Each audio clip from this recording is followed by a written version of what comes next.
Okay, so let me ask you, you said something recently that was quite provocative. You said that China was winning the AI race, the AI competition. I know that you've got a powerful, competitor in Huawei, and Huawei has a lot of advantages you don't have.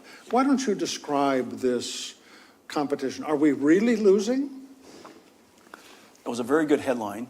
It was a great headline, yeah. And it apparently caught a lot of attention. As you know, with headlines, the disclaimer part, the foundation part was left out of the headline.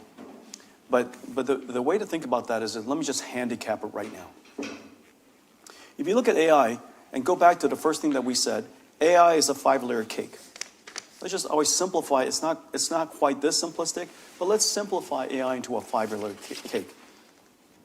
Energy, chips, infrastructure, models, and applications. Okay? And let's handicap it across from bottom to top. At the lowest level, energy, China has twice the amount of energy we have as a nation. I want to ask about that. Twice as much energy as we have as a nation, and our economy is larger than theirs. Makes no sense to me.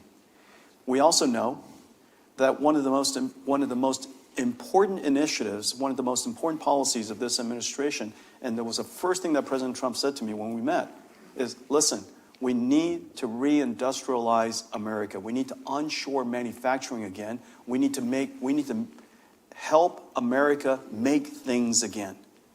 It's going to create jobs.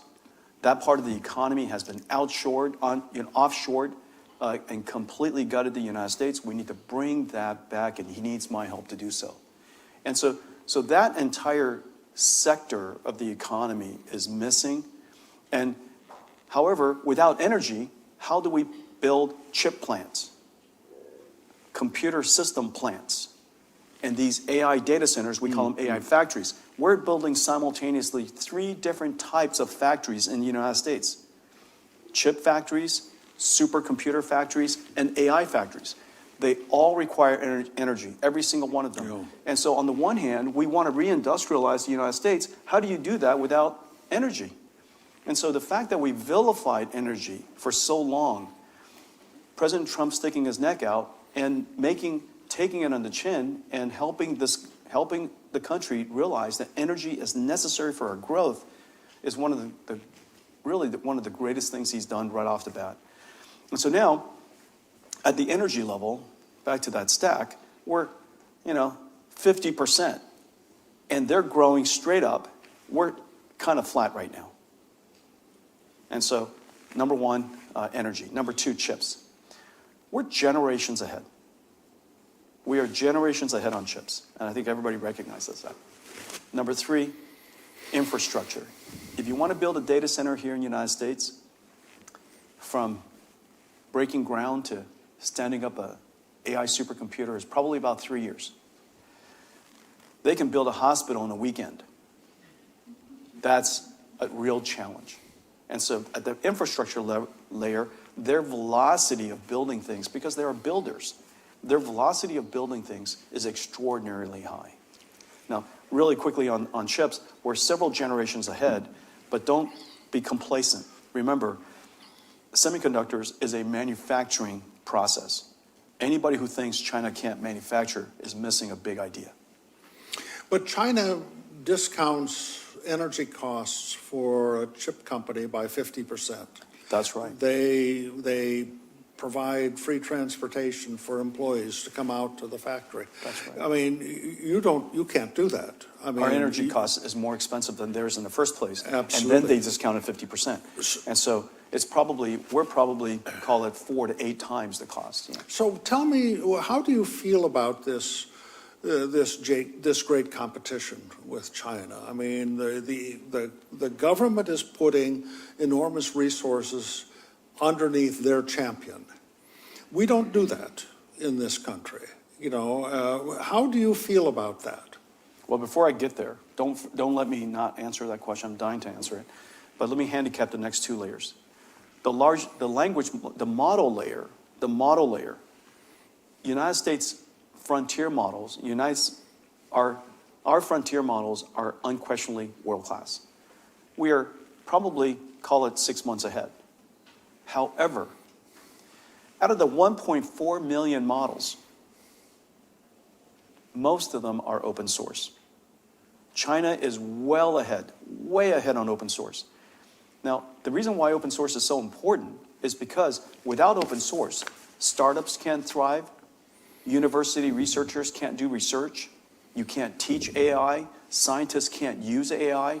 Basically, all of the industry around your economy have no ability to fundamentally advance themselves unless you have open source. Without Linux, where would we be? Without Kubernetes, without PyTorch, all of these different types of technologies that made AI thrive are all open source. They are well ahead of us on open source. And then the layer above that, applications. If you were to do a poll of their society and ours, and you ask them, is AI likely to do more good than harm? They're going to say, in their case, 80% would say AI will do more good than harm. In our case, it'd be the other way around. And so that tells you something that's very, very important. Socially, we need to be careful not to describe AI in these science fiction movie ways of describing AI and causing people so much concern. We want to be concerned, but we also want to be practical. AI is about automation. And that area, I think that we need to be careful not to fall behind in the application and the diffusion of AI, because in the end, whoever applies the technology first and most wins that industrial revolution. As you know, electricity was invented in the UK, but the United States applied it faster, more broadly, and as a result, look where we are. And so we have to be a little mindful. And so anyways, I just handicapped that stack, okay? Yeah. And I don't think it's important when you're looking at AI not to see it as a holistic thing. It's really not about ChatGPT versus DeepSeek. You have to look at it across all of the stacks and across all of the industries. Does that make sense? It's a little bit more complicated than one simple answer. But do you feel you have a level playing field up against China putting their resources under Huawei?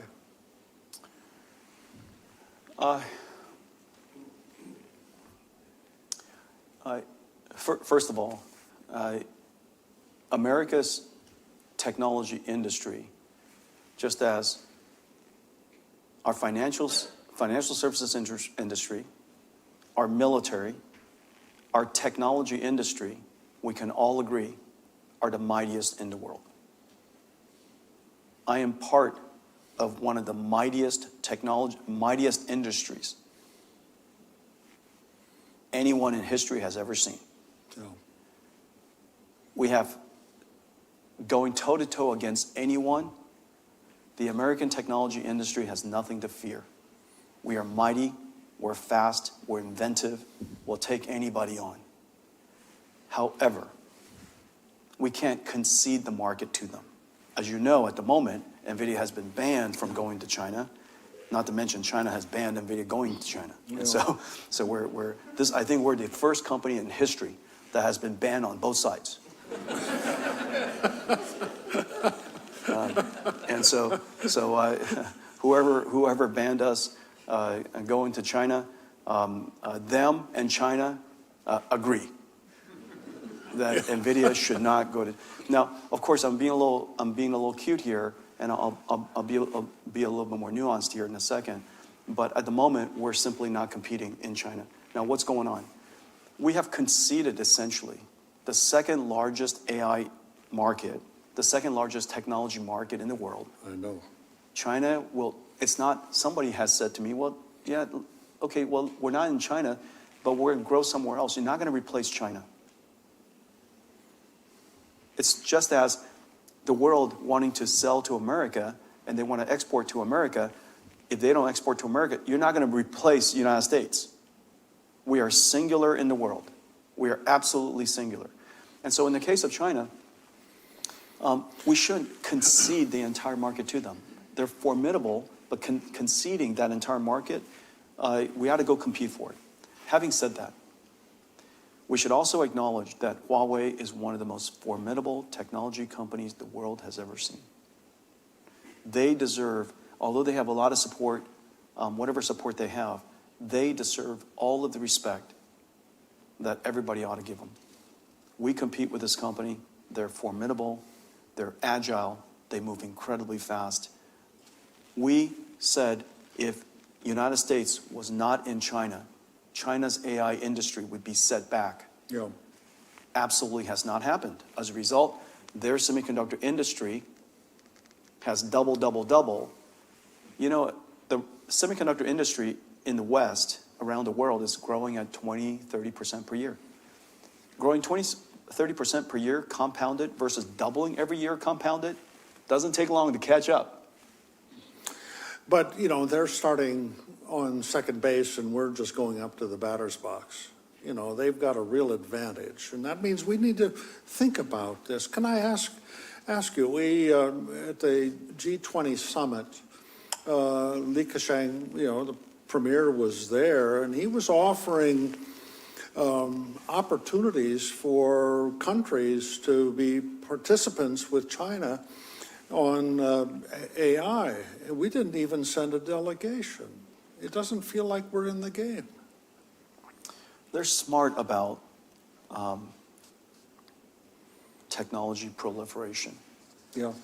If we use 5G as an example, they realize 5G is technology that's also a platform, because on top of 5G, you build all kinds of services on top of it. Well, if you get there first, wherever you get first, if you get there first, just as NVIDIA, I was there 25 years first.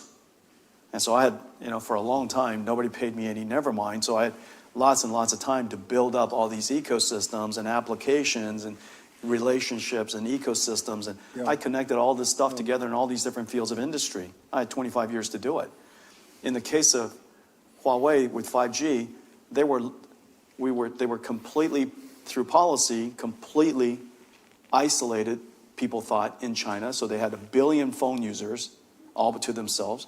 It gave them the opportunity to grow scale. They exported the technology to all of the countries of Belt and Road, and now there's AI Belt and Road. And so they'll definitely diffuse the Chinese technology as quickly as possible, because they understand that the sooner you get there, the sooner you build the ecosystem on top, the sooner you become you become essential part, a dependent part of that ecosystem. Tell me about the Chinese ecosystem they're trying to create. Obviously, it's deep and it's robust, and that it has a physical as well as a technological and economic dimension. How do you look at that? Take a step back again. Remember, I think it's like 9 out of the 10 top science and technology schools in the world are now in China. They lead in science and technology in many different fields. This has completely flipped in the last half to a decade. We used to lead most of them. Now they lead most of them. They have a large population of highly qualified students. Absolutely. Number one. Number two, 50% of the world's AI researchers are Chinese. Third, 70% of last year's AI patents are published by China. The ecosystem of AI in China is vibrant, rich, incredibly innovative. Yeah. They work incredibly hard. This is a country with an enormous might. So that is the ecosystem of software developers. Yeah. Now, that layer, as I just mentioned, the model and the application layer. All of these scientists, they're sitting at the model and the application layer. And now they're going to take that capability, because the United States is no longer participating in China. We've left China. We're evacuated that market. We've conceded that market. And so now they've got to go build their own. So using these AI researchers, all of this incredible computer scientists that they have, their richness of software capability, and they're going to go build their own complete stack. Once they build that entire complete stack, they'll export it Yeah. as quickly as you could imagine. And this is the world of what we will find someday if we don't activate. We'll be buyers, not sellers. That's right.